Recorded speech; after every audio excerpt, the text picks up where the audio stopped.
हर हर महादेव। श्री बागेश्वर धाम की जय हो। श्री बालाजी महाराज की जय हो। वृंदावन बिहारी लाल की जय हो। बोल भैया बंसी वारे की जय हो। ऊंची अटारी बारी की जय हो। अपने अपने गुरु गोविंद की जय हो। सनातन हिंदू एकता पदयात्रा की जय हो। गुरु और चेला की जय हो। बागेश्वर धाम के मेला की जय हो। सभी संत जनों की जय हो। श्री कृष्ण कृपा धाम की जय हो। परमार्थ निकेतन वाले पूज्य महाराज जी की जय हो। गौलोक धाम वाले पूज्य महाराज जी की जय हो। श्री राधा माधव लाल की जय हो। हर हर महादेव। आज बहुत प्रसन्नता है हम सबको 9वें दिन की पदयात्रा के प्रारंभ में ही खूब महापुरुषों का आगमन हुआ है।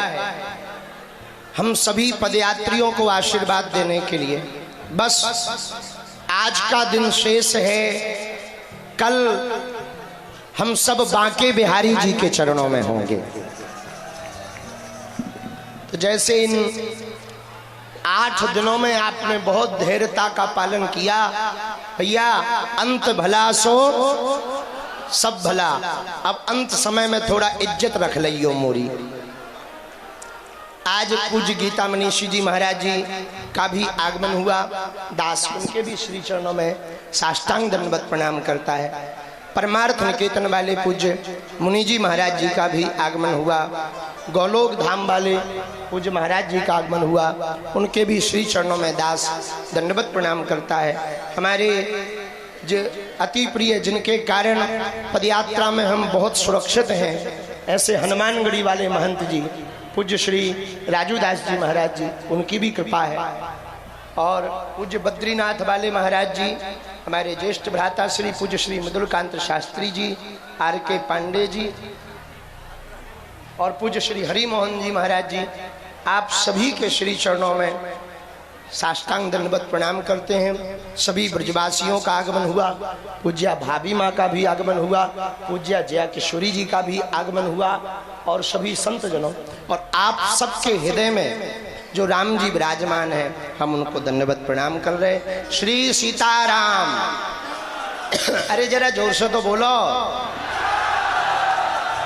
साधु जी सीताराम। साधु जी सीताराम। कल की पदयात्रा हमने सबने, ए भैया ते बीच में ना बजा क्या आरती हो रही का। कल की पदयात्रा किसानों के लिए हम सबने समर्पित की थी। आज के 9वें दिवस की पदयात्रा ब्रजवासियों के लिए समर्पित की जाएगी, क्योंकि बालाजी का मिलन बांके बिहारी से होना है। ब्रज में प्रवेश किया, ब्रजवासियों ने खूब आशीर्वाद दिया और जब चलते हैं तो खूब ब्रज रज उड़ रही और अपन लोगों तो रज दिल्ली से ही मिल रही है। अब हाँ, तो बड़ी कृपा है श्री बालाजी की कि खूब ब्रजवासी हम सबको आशीर्वाद दे रहे। आज की चर्चा में 1-2 बातें बहुत ध्यान पूर्वक सुनो।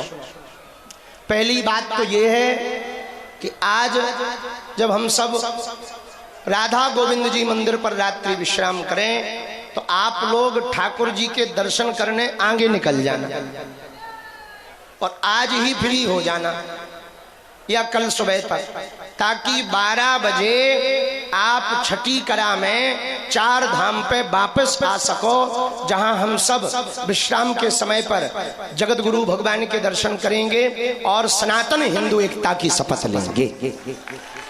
हाँ, कुछ लोग तो छठी करा, बाकी हमारे चेला तो महान है ही है, उसमें तो हमें 1% संदेह नहीं है। ये बात हम ना भी कहते तो तुम पहले ही पहुंच जाते। वो तो तुम्हारी मजबूरी है कि हो राष्ट्रगान हो जाए, हनुमान चालीसा हो जाए, तो इस मजबूरी में तुम बैठे हो, नहीं तो तुम गुरु को छोड़ के आगे ही पहुंच जाते। और कुछ लोग तो इतने फास्ट है कि ऐसा लग रहा हो कि कहीं मथुरा जंक्शन ना पहुंच जाए।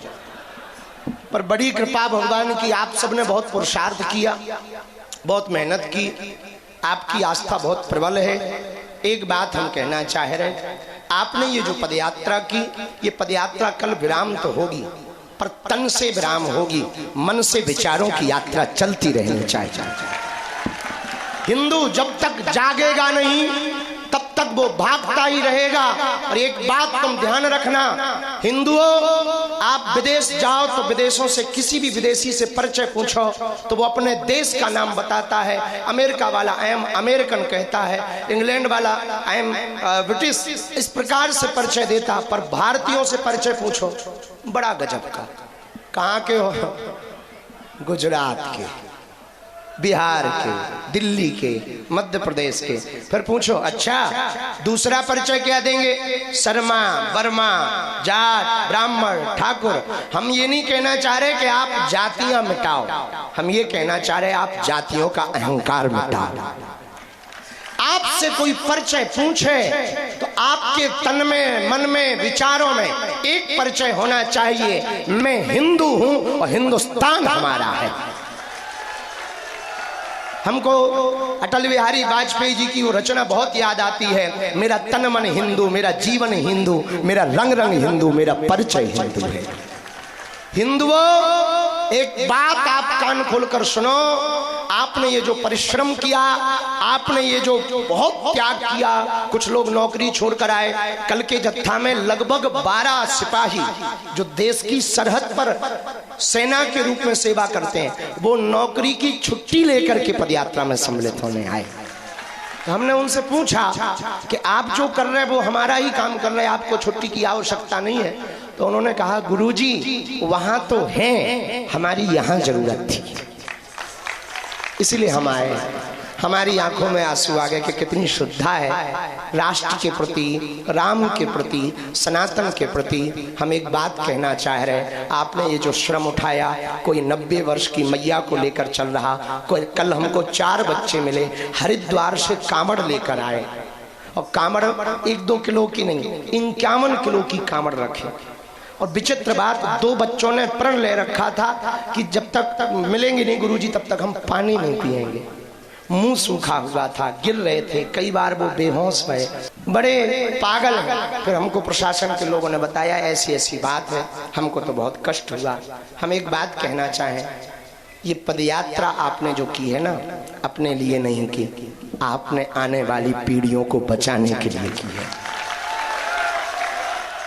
आज यदि आप सड़कों पर नहीं उतरेंगे, आप नहीं जागेंगे, आप यदि एक नहीं होंगे तो वो दिन दूर नहीं है जब 1947 में भारत का बंटवारा पाकिस्तान से होता है, पाकिस्तान बनता है भारत का एक टुकड़ा। तो उस समय पर 22% हिंदू थे पाकिस्तान में, आज मात्र 2% बचे। Indonesia, Cambodia, Burma, Fiji, Mauritius, इन देशों में बहुतायत संख्या में हिंदू रहता था, हर जगह हिंदू घट रहा। यहाँ की छोड़ो, अपने भारत में असम, त्रिपुरा, मेघालय, पश्चिम बंगाल और हरियाणा का नूह मेवात के 152 गांवों में मात्र 5% हिंदू बचा है। ये हिंदुओं का दुर्भाग्य है, सनातनियों का दुर्भाग्य। हिंदू राष्ट्र तब बने जब बने, पर हम हिंदू बन जाएं ये बहुत ज्यादा जरूरी है। यदि हम हिंदू ही नहीं बनेंगे तो हिंदू राष्ट्र नहीं बन सकता है। यदि हम अपने आप पर, अच्छा देखो, मुसलमान कभी नहीं कहता है कि हमें गर्व है हम मुसलमान, पर हिंदू जरूर कहता है हम गर्व से कहो हम हिंदू। क्यों गर्व से कहें? हम हिंदू हैं ही हैं। गर्व तो स्वाभाविक है, उसके लिए लिखने की जरूरत क्या है, उसके लिए कहने की जरूरत क्या है? अरे गौरव है, हमारी महिमा है, हमारी पहचान है। इस देश में जन्म लेने वाला हर व्यक्ति हिंदू है। अब वो ना माने वो उसकी कमजोरी है। भाई कोई अपने बाप को बाप ना कहे तो बाप की थोड़ी गलती होती है, बेटे की गलती होती है। बेटा ही निकम्मा निकला है तो क्या कर लेंगे? बात समझ आई आप? तो हम आपसे कहना चाह रहे हैं, आपने जो परिश्रम किया, बहुत किसी को चोटें लगी, धक्का। और हरियाणा तो बड़ा गजब है, ट्रांसफार्मर पे चढ़ गए। वो तो कृपा हो वहां के डीसी साहब की, वो बगल में चल रहे थे, हमने इशारा किया उधर देखो, उनने फोन लगाया, लाइट बंद हो गई, नहीं तो वो चढ़ गए थे। ब्रेकिंग न्यूज आती, बाबा की पदयात्रा में 2 लोग झुलसे। अरे हम कहा क्या गड़बड़ है? फिर पूछा कि भाई तुम इस पर चढ़े क्यों? बोले आप दिख नहीं रहे थे। हमने कहा ठटरी के बड़े भगवान दिख रहा कि नहीं दिख रहा था? हमें देखकर क्या करेगा? और एक बात बहुत विनम्रता पूर्वक सुनो, बुरी लगे तो ठीक है, ना लगे तो और ज्यादा ठीक है। एकमात्र धीरेन्द्र कृष्ण शास्त्री से हिंदू नहीं जगना है, आप सबको बनना पड़ेगा। कल की पदयात्रा तन से विराम ले पर मन से विराम ना ले। जो बिहार से आए, नेपाल से भी लगभग 2000 लोग आए, तुम टेंशन ना लो। तुम पदयात्रा में चले, अपना देश हिंदू राष्ट्र बनेगा, बगल में तुमको भी खींच लेंगे। हाँ, चले भर चलो, तुम टेंशन ना लो। तो नेपाल वाले, बिहार वाले, गुजरात वाले, महाराष्ट्र वाले, जहां जहां से आए हैं, हम एक बात प्रार्थना करना चाह रहे हैं, आप यहाँ से जब घर जाएं, अपने गांव में, अपने क्षेत्र में, अपनी समाज में बैठकर पदयात्रा के संकल्प के बारे में चर्चा करें और संकल्प दिलाएं। भेदभाव, छुआछूत, ऊंच नीच से ऊपर उठकर लोग अपना परिचय बताने में गौरव रखें, गर्व रखें। हम हिंदू हैं, हम हिंदू हैं, हम हिंदू हैं। तो ही पदयात्रा सफल होगी, वरना ये सिर्फ 10 दिन का आंदोलन माना जाएगा। हो हल्ला तो खूब हो गया, खूब संत महापुरुष आ गए, टीवी वाले आ गए और टीवी पे आ गए, टीवी वाले भी आ गए और टीवी पे आ गए, और जो पदयात्री हैं वो भी आ गए, और तुम चले भी जाओगे। खूब पूरी वालों ने पूरी खाई, खूब आनंद लिया, सेल्फी वालों ने सेल्फी खिंचवाई। आधे कुछ पदयात्री बहुत अच्छे हैं, वो रील भर के लिए आते हैं, पर वो भी जरूरी है ताकि वो जब बूढ़े होंगे तो वो अपने नाती पोतों को एविडेंस के रूप में दिखाएंगे कि हिंदू राष्ट्र के लिए हम भी गए थे पदयात्रा में। तो वो भी ठीक है, हाँ वो भी जरूरी है। और माताएं भी, वो भी तो दादी बनेंगी, तो वो भी दिखाएंगी, तो हाँ हिंदू राष्ट्र में। एक बात हम कहना चाह रहे हैं, आंदोलन 10 दिन का होता है, आंदोलित जीवन भर के लिए होता है। अब सनातनियों को आंदोलन की आवश्यकता नहीं है, सनातनियों को आंदोलित होने की आवश्यकता है। हिंदू एकता का मतलब हमें किसी को काटना या मारना नहीं है। हिंदू एकता का मतलब कि यदि छेड़ोगे तो छोड़ा तो नहीं जाएगा, ये बात तो पक्की है। हिंदू एकता का मतलब हम अपनी संस्कृति को बचाएं, अपनी परंपराओं को बचाएं। हिंदू एकता का मतलब संत और ग्रंथ के अनुसार जीवन को जिएं। हिंदू एकता का मतलब भारत को गजवाए हिंद नहीं, भगवाए हिंद होते हुए देखेंगे। लोग हमसे कहते हैं, बहुत से बुद्धिजीवी खूब फोन से पूछते। अभी कल एक बुद्धिजीवी हमारे बगल में बैठे थे, बड़े माइंडेड हैं, उन्होंने IIT कर रखी है किसी बहुत बड़े कॉलेज से। उन्होंने कहा कि इससे होगा क्या? हमने कहा ये बताओ, गजवाए हिंद से क्या होगा? तो उनको बड़ा बुरा लगा, बोले नहीं नहीं, हम तो दोनों के ही पक्ष में नहीं, हम तो थोड़ा अलग माइंड के आदमी है। हमने कहा तुम अपसेट माइंड के आदमी, तुम्हारी बुद्धि खराब है, तुमको ज्ञान का कीड़ा काट रखा है, सेकुलरिज्म का कीड़ा काट रखा है। बोले हाँ मैं वही कहना चाहता हूँ, मैं सेकुलर हूँ। हमने कहा ठटरी के बरे, ना तुम इधर हो ना तुम उधर हो, बीच के हो। बीच का कौन होता है समझ जाओ। उसको और बुरा लगा, भड़बड़ा गया। बोले आप हमें बनाना क्या चाह रहे हैं? हम कहे जय किन्नर भगवान। फिर तो वो इतना भड़क गया, इतना भड़का, पूरी पदयात्रा में कुछ नहीं बोला। हमने 2 बार चाय दी, चुपचाप पी ली उसने। हम कहे बेटे चाय पी और राय ले, और देश में रहना है, हमारे साथ चलना है तो चाय भी ले, पर चर्चा गाय की कर। फिर वो जाने लगा, तो फिर हमने उसको कहा, हमने कहा my dear you come here, ठटरी के बरे इधर आओ। बोले हाँ। हमका सुनो, हम इस देश में एकता क्यों चाहते? यही कीड़ा है ना तुम्हारे अंदर। उत्तर सुनो, कुछ लोग इस देश के तिरंगा में चांद देखना चाहते, हम चांद पर तिरंगा देखना चाहते, बस ये चाहते हैं। बोले इससे क्या होगा? हमकी एकता से यदि कास्टिज्म शून्य होगा, राष्ट्रवाद बढ़ेगा। कास्टवाद शून्य होगा तो जातियों में बटे हुए व्यक्ति ऊंच नीच, अंगड़ा पिछड़ा, जात पात की लड़ाई में अपनी एनर्जी खत्म करने की बजाय राष्ट्र को आगे बढ़ाने में अपनी ऊर्जा को लगाएंगे और भारत विश्व गुरु बनेगा। हम ये करना चाहें। आज भी गांव में कई विवाहों में घोड़ियों पर नहीं बैठने दिया जाता। आज भी गांव में भेदभाव के नाम पर बांट दिया जाता। इसी छुआछूत और भेदभाव में सनातन से कई लोग विमुख हो गए।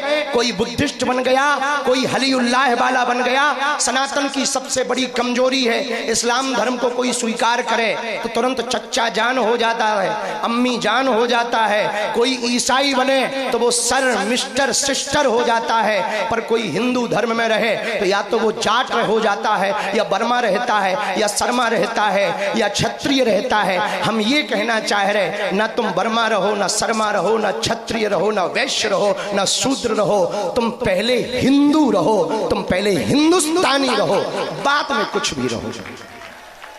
इसलिए एक बात और हम अपनी बात विराम करने के पहले कहें, वो दिन दूर नहीं जब तुम्हारे गली मोहल्ले में भी बम फूटेंगे, उनके डॉक्टर भी फोड़ते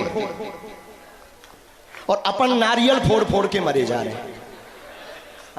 गजब बात देखो, उनमें और हम में कितना अंतर है। वो बम फोड़ने पर भरोसा करते, हम लोग नारियल फोड़ने पर भरोसा करते। इसलिए वो मार देते, हम लोग गिनती करते रहते, हम लोग गिनती भर करते रहते हैं। हमने स्पष्ट रूप से इस्लाम धर्म की पूरी कौम से कहा कि तुम हमारे विरोधी नहीं हो, न हम तुम्हारे विरोधी हैं। और यही वो हिंदुस्तान है कि बंटवारा जब हुआ, ये बात बहुत दृढ़ता पूर्वक सरदार वल्लभ भाई पटेल ने अपने भाषणों में कही है। वल्लभ भाई पटेल ने 1947 के बाद कहा कि इस देश में, हिंदुस्तान में रहने वाले आधे से ज्यादा मुसलमानों ने जिन्ना के साथ खड़े होकर के पाकिस्तान की मांग की थी। पर दुर्भाग्य ये है, जिन्होंने मांग की थी वो सबके सब पाकिस्तान नहीं गए। जब तुमने मजहब के नाम पर देश मांगा तो तुम्हें जाना चाहिए, कोई बात नहीं, रह गए और अच्छी बात है। हमारा तो वसुदेव कुटुंबकम का सूत्र है, हमारा तो वन वर्ल्ड वन फैमिली का सूत्र है, एक विश्व एक परिवार का सूत्र है। तुम रह गए, कोई दिक्कत नहीं। पर एक बात, हम अन्य देशों से आए हुए रोहिंग्यास, बांग्लादेशी, शरणार्थी जितने भी हमारी बात को सुन रहे हैं टीवी के माध्यम से, हम एक बात तुमसे कह दें, कान खोलकर सुनो, भारत एक देश है, कोई धर्मशाला नहीं है। जो आप यहां शरण लो, पर शरण भी लो तो कायदे में लो। और इस्लाम धर्म के सभी लोगों से हम कहेंगे, तुम हमारे हो, इसमें कोई संदेह नहीं, हम भी तुम्हारे हैं, इसमें भी संदेह नहीं। यदि हम विरोधी होते तो अब्दुल कलाम को सलूट ना करते, रहीम रसखान के दोहे ना गाते। हम रसखान के भी दोहे गाते हैं, अब्दुल कलाम को भी सलूट करते हैं। पर आप अपने युवान बच्चों को समझाओ कि वो डॉक्टर की पढ़ाई पढ़ करके भी आतंकवादी ना बने, अब्दुल कलाम बने। ये बात अपने युवानों को समझाओ, अपने बच्चों को समझाओ, क्योंकि ये देश बाबर का नहीं, रघुवर का है। जिस ब्रज भूमि में हम लोग खड़े हैं, उनके एक भैया हैं दाऊ भैया। यदि हल मूसल उठ गया तो फिर बेटा तुम्हें लाहौर में जगह मिलेगी। हाँ, बाद में मत कहना। और जिन्हें अभी महाराज जी ने संकेत किया, परमार्थ निकेतन वाले पूज्य महाराज जी ने, कि कुछ लोग इस देश में ऐसे हैं, खाते भारत का है, गाते पाकिस्तान का। वंदे मातरम क्यों नहीं बोलेंगे आप? राष्ट्रीय गीत है क्यों नहीं बोलेंगे? भारत माता की जय क्यों नहीं बोलेंगे? भारत मातृत्व प्रधान देश है, यहाँ गाय को भी माता कहा जाता, गंगा को भी माता कहा जाता, यमुना को भी माता कहा जाता, गायत्री को भी माता कहा जाता, और हमारे देश को भी भारत माता कहा जाता है। फिर आप जय क्यों नहीं बोलोगे? तो कुछ मजहबी कट्टरपंथी कहते हैं नहीं हम जय नहीं बोलेंगे, ठटरी के बरे। तो फिर तुम रहते कहाँ? लाहौर की टिकट कटवा लो, फ्लाइट ले लो बेटा। जब तुम्हें भारत माता की जय बोलने में दिक्कत है तो यहाँ काहे को रह रहे? भैया हम तुम्हारे विरोधी नहीं, पर एक बात हम फिर हिंदुओं को कहेंगे, हमें इन बातों पर भी ध्यान नहीं देना। हिंदू वो नहीं है जो मुसलमानों को गालियां दे, हिंदू वो है जो सनातन को तालियां दे। हमें इस्लाम या ईसाइयों का विरोध नहीं करना हिंदू एकता से। हमें अपनी संस्कृति को बढ़ाना है, अपने बच्चों को पाठ पढ़ाना है, घर पर भगवा ध्वज लगाना है, गांव से भेदभाव छुआछूत मिटाना है और भारत को भव्य बनाना है। और उसके लिए सब संत बड़ी कृपा करके, कष्ट पा रहे संत फिर भी चल रहे। बद्रीनाथ वाले महाराज जी की तो नाक से खून निकला। हमने कहा कि बहुत गर्मी है, आप रुक जाओ, नहीं माने, बोले नहीं हम चलेंगे। महंत राजू दास जी भी, माधव भैया भी और सब संत बहुत कष्ट पा रहे, फिर भी सब संत। ये जो आज पधारे ये भी कोई कई हजार किलोमीटर से पहुंचे, रातों भर चल कर आए। महाराज जी भी बाहर थे, वो भी कृपा की। महाराज जी तो विदेश भी गए थे, विदेश से चल करके महाराज जी आए। लेकिन ये किस लिए आए? केवल आशीर्वाद देने आए क्या? आशीर्वाद देने तो आए हैं, ये बताने आए हैं कि भारत को एक करने के पहले हम साधु समाज को एक कर चुके हैं। हमारे सब महापुरुष एक साथ इसलिए खड़े हैं, सब संत एक साथ इसलिए खड़े हैं कि ये जो काम है ये देश के लिए है, ये जो कार्य है एकता का आने वाली पीढ़ियों के लिए है। हमारी हाथ जोड़कर प्रार्थना है सभी पदयात्रियों से, आप घर जाएं, ये विचार लेकर जाएं, भारत को छुआछूत भेदभाव मुक्त बनाएंगे। कोई पूछेगा तो परिचय हिंदू और हिंदुत्व बताएंगे, घर पर भगवान लगाएंगे, माथे पर टीका लगाएंगे ताकि सनातन फीका ना हो। और जब किसी हिंदू पर कोई विपदा आएगी तो सबसे आगे आएंगे।